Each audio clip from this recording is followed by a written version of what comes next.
घरी आलेला gas cylinder घेताना तपासून घ्या.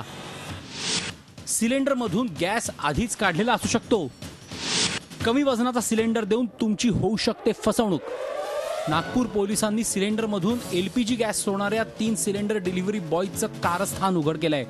लोखंडाच्या नळीच्या माध्यमातून हे तिघे सिलेंडरमधून गॅस चोरायचे आणि व्यावसायिक कामांसाठी मिळणाऱ्या सिलेंडरमध्ये टाकायचे.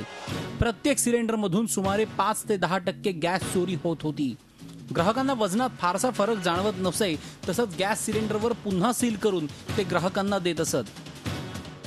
जे आता सिलेंडर देणार आहे त्या सिलेंडरमधले 5% 10% गॅस काढून ह्या सिलेंडरमध्ये एका पाईपमधून एक त्यांचे इन्स्ट्राक्शन पिन म्हणून आहे त्या पिनमधून पाईप आहे त्या पाईपमधून ते ट्रान्सफर करायचे.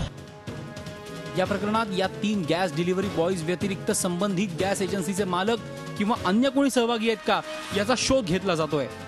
ग्राहकाने ते आपलं सिलेंडर पाहून घेतलं पाहिजे. त्यात कुठे छेडछाड केलेली आहे का हे प्राथमिक पाहिलं पाहिजे.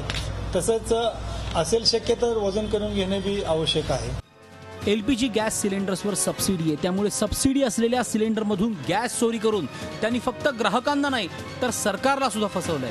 त्यामुळे यापुढे आपल्या घरी येणारा गॅस तपासून घेण्याचं आवाहन गॅस कंपनी आणि पोलीस करतायत. अखिलेश हळवे, झी मीडिया, नागपूर.